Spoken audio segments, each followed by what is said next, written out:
Namaste, beloveds. How are you doing today?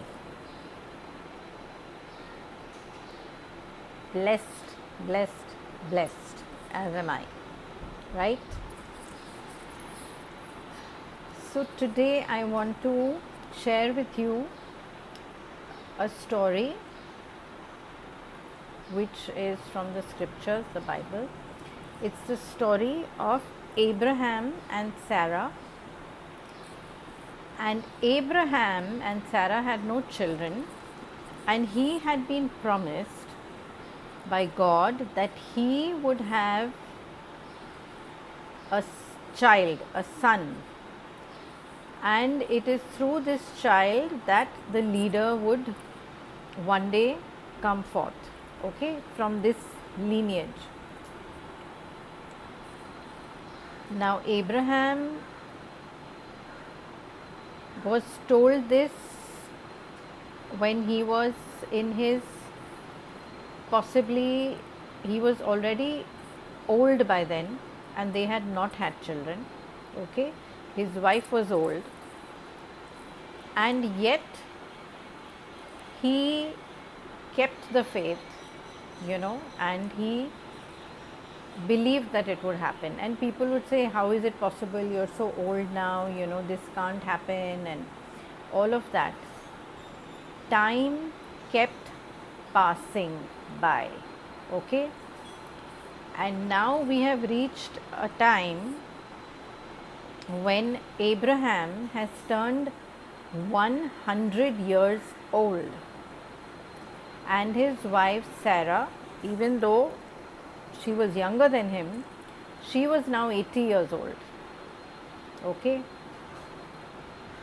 Yet Abraham had the faith, had the trust that what had been prophesied would come to pass.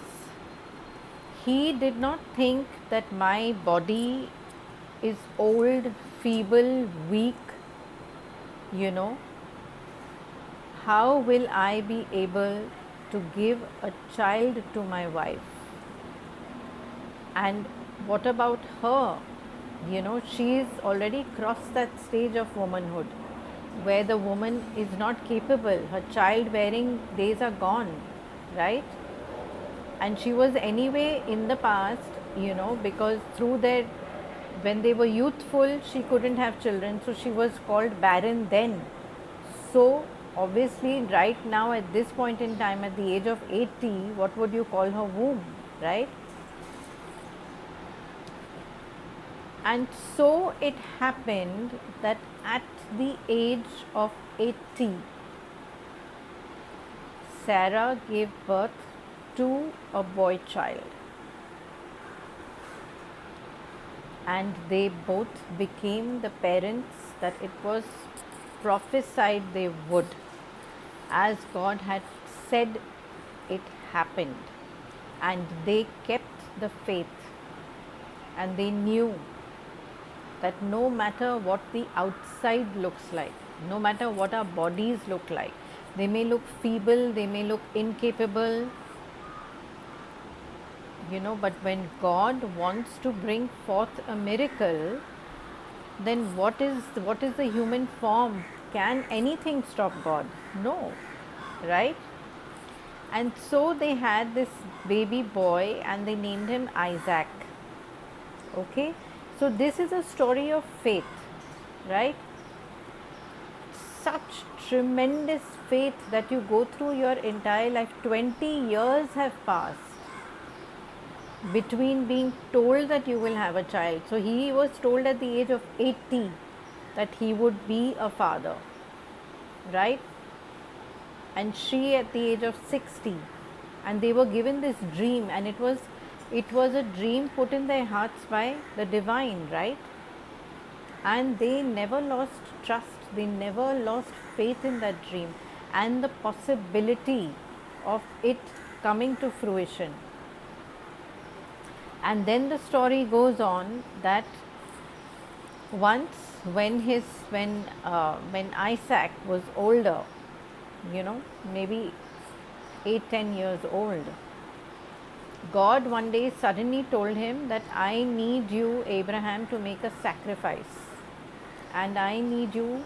In those days, they used to offer God, sacrifices by way of, they would cut a lamb and offer it. And offer it to God. Whoa, sorry about that. Phone slipped. Okay. So, you know, and Abraham said, okay, so he immediately thought, offer a sacrifice, meaning I need to sacrifice a lamb, or a goat.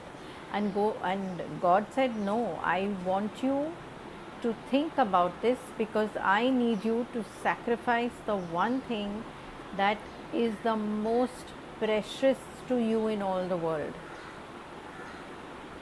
And he had given him a designated time, you know, and place.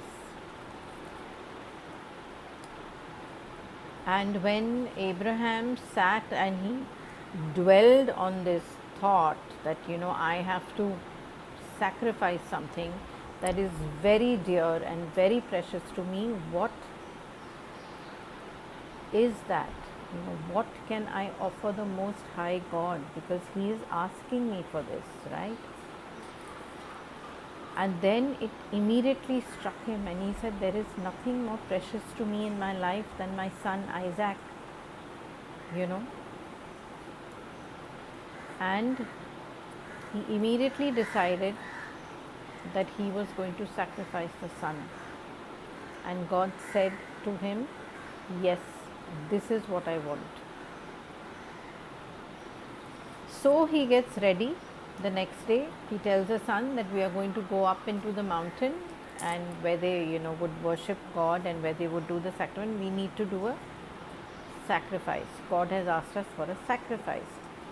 So he takes Isaac and he goes to the mountain, and he goes to that spot where they normally offer the sacrifice. And there Isaac asks him, but they're getting the place ready, the rock on which they do it and all of that, and they keep some leaves and this and that, to keep the goat or the lamb on. And Isaac asks him, but father, where is the offering? We don't have any offering, right? So Abraham says, God will provide. And he proceeds to then start tying his son's hands and feet, And because his son was who he was, because he had come to them so late in life, if we are using terminology, there is no such thing as late. He came in perfect divine timing into their lives. But to use for human beings to understand, right? So this boy was special. He didn't go into a, why are you tying my hands? What are you doing, father? Nothing, he was quiet.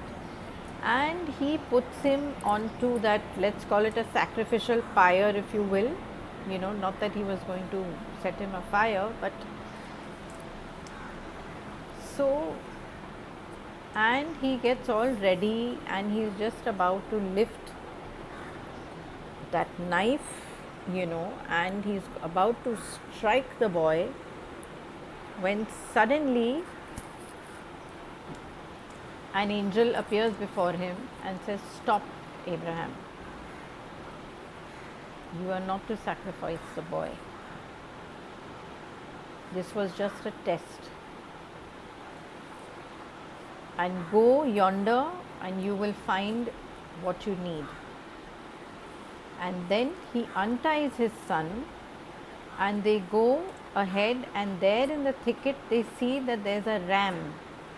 The male, the big mountain goats, the male ones who have those big kind of, horns that are almost like antlers, he is stuck in the thicket. And then they catch that ram and they sacrifice him to God. And God tells Abraham that I am pleased with your faith, with your devotion. Because he did not waver for a second, did he? He did not think, oh my God, how am I being asked to do such a sacrifice? It's the dearest thing that is closest to my heart, my own precious flesh and blood, my son. But he didn't think.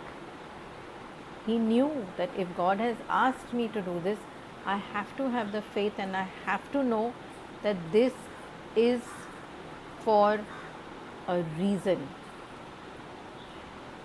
and I have to put full faith into the divine, no matter what.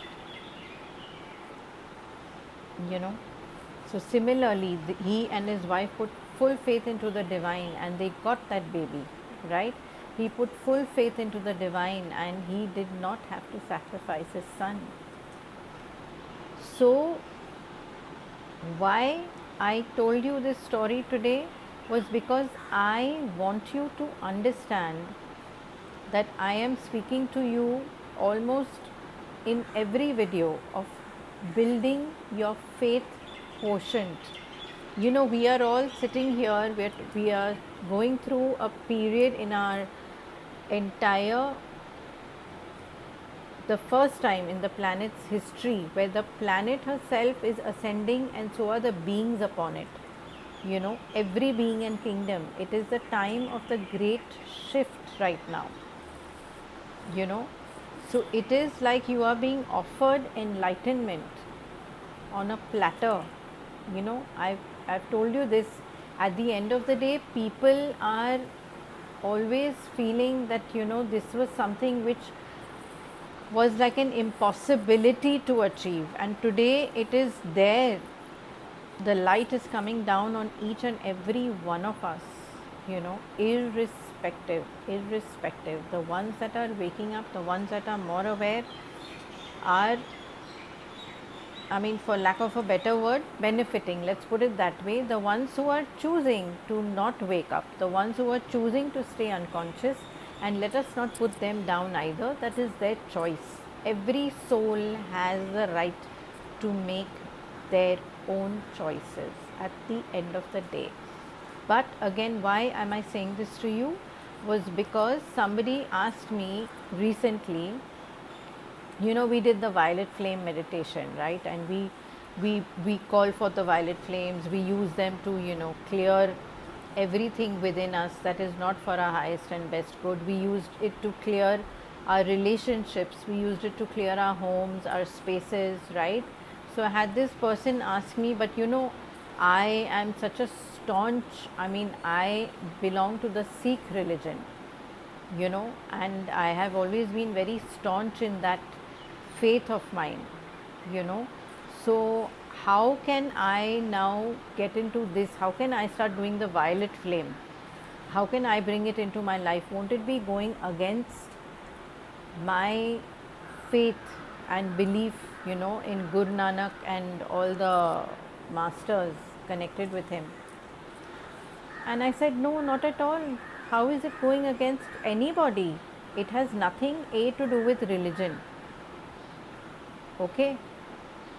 The violet flames have got nothing to do with religion. They are in no way asking you to please stop going to the Gurdwara, please stop going to the temple, please stop going to the church. No, sorry.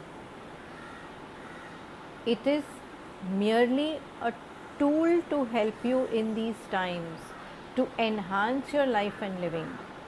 And all this is happening right now. It is being offered to us because of the times that we are living in. They are so powerful, they are so potent. I said to her, why don't you imagine Guru Nanak coming to you in violet? Imagine a violet Guru Nanak and all your Sikh gurus coming to you along with him, bathed in this violet light and bathing you in it. Imagine Allah, imagine Krishna, imagine whoever you want, the God of your faith and understanding. Imagine that being coming across to you enveloped in these violet flames. Use their energy and bring it forth. It matters not what form They are finally in the end all one, right? We are using the energies of these beings, you know, we are using the energies of these beings. I mean, Islam is a faith where they do not have, they don't believe in idols, or they don't believe in form, though they have a star and a moon, which is both a form. It's not formless. It's a form and it stands for something, right? But nevertheless, Kaaba is a form. It's covered, but it's a solid structure. It's not nothing, right? So at the end of the day, human beings we have always needed to resort to something, and most faiths have a belief in angels, you know. I mean, if we can believe that those beings are divine, why can we not believe that there are other beings that are divine, that are here to help us? You know, if you go to, let's say, you have a faith in a particular dargah, you know, in Mumbai we have a very famous dargah of Makhdoom Shah Baba. You know, he is supposed to be in the Sufi hierarchy, he is supposed to be the Qutub. He handles the entire Konkan area. It is under his charge, which is why you see nothing happens to Mumbai ever. And we have Mumba Devi also here. So we believe he is not in his form, he is not in his physical body, but his energies are prevalent. Why is it that we can go to such holy places and we pray there and we mano mannats and we say हमारा बच्चा ठीक हो जाए, you know, मेरी माँ की health ठीक हो जाए, मुझे नौकरी मिल जाए, जो भी हो, whatever it is that you are asking for, and they come true because the master of that place, their consciousness is still very much prevalent there, and they have reached one mint with the divine, which is why they can perform such miracles even though they are not in the body. So it's energy we are talking about, you know, at the end of the day. Energy does not require a form. So you can be of any faith, you can be of any religion, and I encourage you to please continue believing in whoever and whatever it is that you believe in. In fact, use this time to make your faith even stronger in them. Make it even stronger, even more powerful, you know. Do that. You need to do that right now. You need to believe that you yourself are one with the divine in every moment. Do not ever feel yourself separate. Never feel that you can ever be parted. Once a master takes over your life and decides to be with you, they are with you nevertheless. Nevertheless, no matter where you may be on the planet, you just have to think of them and they are with you, right? So you have so many beautiful beings, angels, you know, who are with you right now. You cannot see them with your naked eyes, but they are very much with you, very much part of your aura, very much part of your being, you know, guides, masters. You just have to believe that they are there for you. You do not have to get into a space of, you know, oh, but if I do violet flame, then my God, you know, my master will be upset with me. Hello. First and foremost, please understand and come out of the paradigm of fear, because we are all here in a space where you are being, see, it's like you have scales, you know, either there's fear or there's love. It's always tipping. And I would say with love is all the other beautiful things like gratitude, peace, harmony, abundance, everything else. But there's either all that or there's fear. And it's always fear which is somehow heavier than the rest, you know, because that's the way we have been brought up for years. It has been inculcated in us to such a degree, right? That we think that, oh, if I move from here and I start looking at another master, then this master will run away from me. It doesn't work that way. It doesn't work that way. Please do not be in fear. Masters, A, have nothing to do with you being in a space only with them, and then, you know, either it's not I they are not like dacoits, you know, it's either my way or the highway. No, not at all. They live in unison, they live in complete harmony. They understand that each one of them brings their particular aspects into our lives. Each one stands for something, each one is bringing their energy into us, and finally, in the end, each one of them is connected to that one divine source, the source of all that is, you know. These are just like filaments of light coming down, which have different names, different, if you want to call them, forms, you know, that's it. You can call 10,000 masters simultaneously and it's not going to make a difference. There's no such thing as, you know, my faith will go for a toss, or I'm scared that, you know, this will. Please, firstly, so do not be scared, and do not be in a space of thinking that if I do this, I'm doing something wrong, because when it comes to the divine, and these masters are all divine, there is no question of forgiveness. There is no question of doing something wrong that you need to be forgiven for. When you approach them with love, it is love that you get back.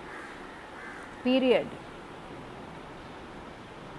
You know, and if your faith is super strong, like I said, if my faith is super strong, even if I have been with Guru Nanak all my life and I'm not leaving him right now, but I am veering towards, let's say, wanting to do the violet flame meditation because I felt good hearing about it.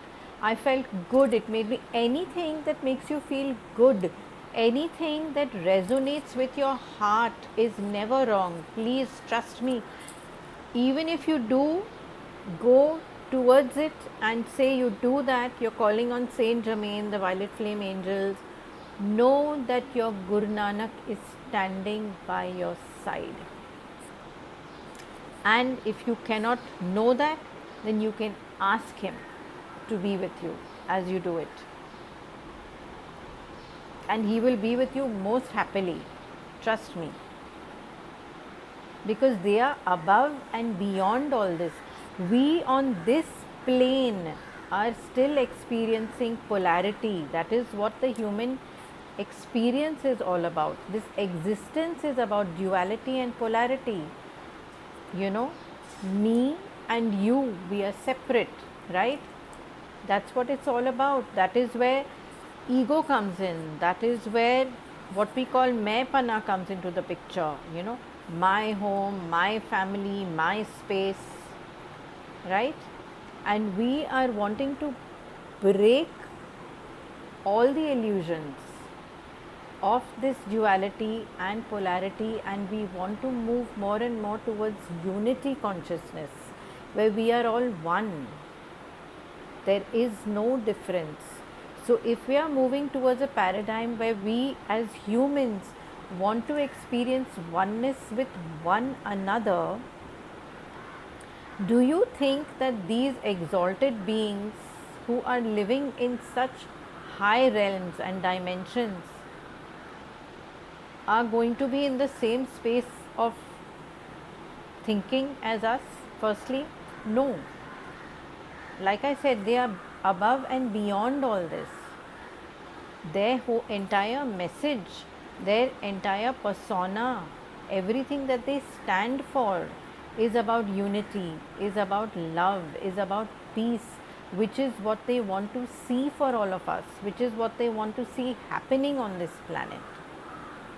You know? So please, please, please, because we will be talking a lot more about, maybe I come up and I tell you about other masters and other angels, or whatever comes at that point in time. Do not take it as a sign that I am telling you that you should not be believing in what you're doing, in whoever it is that you're believing, or going to the places of worship that you need to go to. Please continue. Please continue, and please continue with renewed fervor, energy, because at this point in time we need it. The entire planet needs all our prayers, in whichever form they may be. It does not matter. We need it collectively, So please, please, please do not misunderstand anything that I say, and know that whatever is being offered is something that is only going to be for your highest and best good, and that of your families, that of this planet, because we are not here merely for ourselves. We are here for one another. We are here to encourage this love, this, like I said, let's create a love virus. Let's make it so contagious, on the planet, that everyone is vibrating with that. Let's create a gratitude virus. Let's be in those spaces which lift us up. Therefore, anything you hear, anything you read, in today's day and age, which makes you feel, oh wow, this sounds good, explore it, read about it more, find out about it more, see if it really excites you, see what you can do, to perhaps learn it, to perhaps meet the person who's talking about it, to work with them, whatever. Know that when something is coming from here, it is always the right thing, and your very own masters are guiding you towards it. Nothing happens without their guidance. Once you have truly, truly surrendered to the One, they are with you 24/7. They do not leave your side, even for a trillionth of a second. You may forget to pray. You may forget to someday do whatever your ritual is every day for them. They have not forgotten you. They are with you all the time. To them it matters not. To them what matters is this: what are you feeling here? What are your intentions? What are you emitting out into the world? That is what is important. And please understand that where there is a beautiful, beautiful master of love, of peace, of harmony, there is no place and space for fear. There is no place and space for feeling guilty, for needing forgiveness. No, not at all. Not at all. We are living in extremely, extremely powerful, potent, magical times. Do not ever feel that you cannot venture into experimenting with some modality, maybe of healing, experimenting with wanting to read something which is of a completely different faith, than what you have been following all your life. If that is what is coming to you, do it. It is not going to harm you in any way. It is the calling of your heart and your soul. When your intent is clear, when you know that your heart and mind is only focused on moving closer and closer and closer to the divine, which is what you have come here for, how can anything be wrong? How? It's not possible. So, once again, please be of the understanding that the deepest faith is now needed by you. You need to build on it on a day to day, moment to moment basis, because that is going to take you far, far ahead. Have faith that the divine is working for you. Every good thing is coming your way. Every good thing, all the magic, all the miracles that you were hoping for, it is going to take place in your life. Have the faith.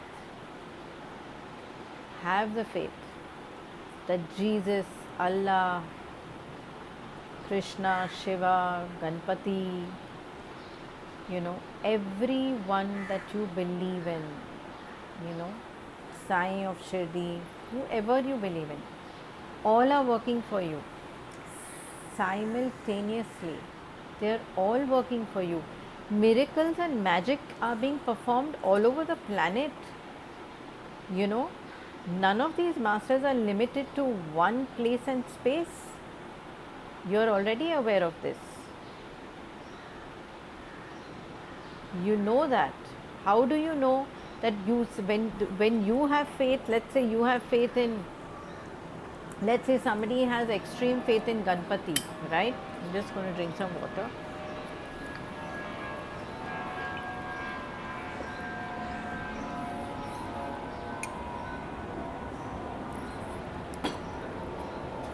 So, whenever something wonderful happens in your life, which is miraculous, which is wonderful, you immediately go now and say, oh, Ganpati Bappa Moria, thank you, thank you, thank you. I know you made this possible, right? Did he come and stand in front of you? Or did he come and pull your hand and say, come, see, I did this for you. See, I am doing this. He doesn't have to do that. You just know from inside yourself, right? That this has been done by this particular master whose name is Ganpati. That is your faith, na? Because you have so much faith in him. And he is showing you that he is there, right? For somebody it's the Divine Mother, for somebody it's Jesus, for somebody it's Allah, or it's some Peer, It matters not. Build your faith with whoever it is, because they can be in multiple places at the same time. Which is why I said, if you are feeling, like if you've been, let's say you've been a Hindu all your life, and now suddenly you're feeling very drawn to maybe the Sufi way,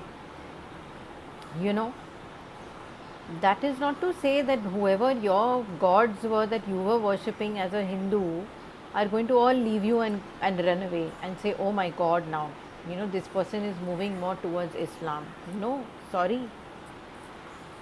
They are very much with you, and know that if this urge, this interest has arisen in you, then it is because your masters have taken you in your faith to a certain level of teaching, of understanding, which now needs to translate into this form. You need to benefit from this form of learning.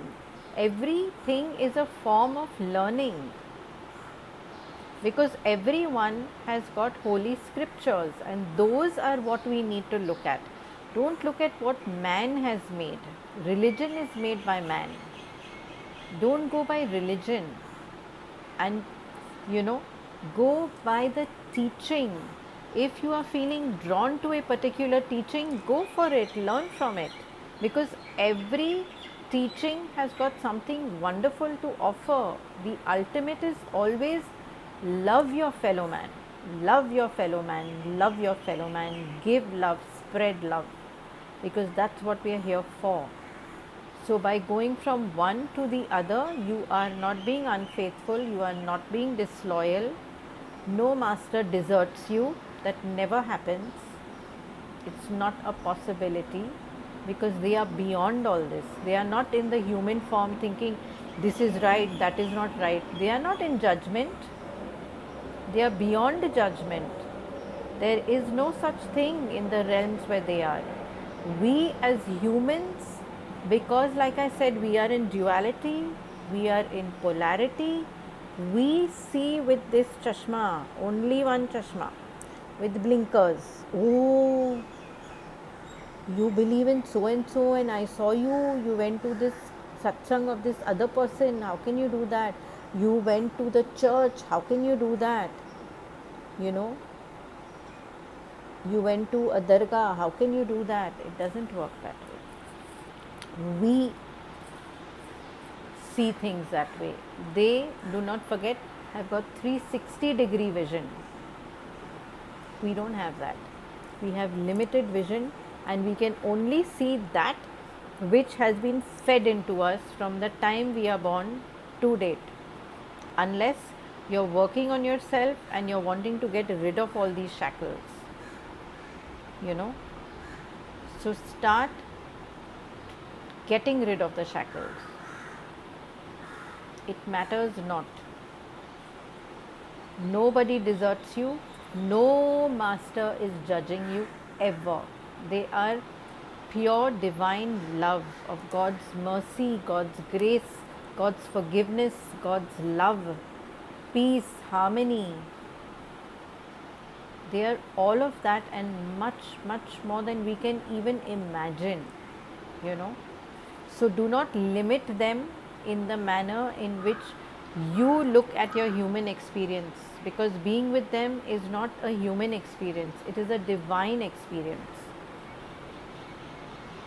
So do not think of them as judgmental, or that they are going to look at you and think, "Arey, how can he do this? How can she say that? How can he go there? How can she meet so and so?" No. Because everything, if you're connected to your divine GPS, is only guiding you on the straight and narrow. You can never fall off the tracks, because they are surrounding you and supporting you all the time. It is not possible. It is not possible. And please know that they are not limited to one place and space ever. They are all over the planet simultaneously. You know, one of the most popular archangels today is Archangel Michael, right? If I am calling him here, you can call him in your house in Alaska. Somebody is calling him in Canada. Somebody is calling him in Peru. And he appears to all of us simultaneously. Why? Because they can. You know, they can. They perform their miracles daily. They are multi-dimensional. They are not limited like we are to this time and space. And in actuality, we are not limited either.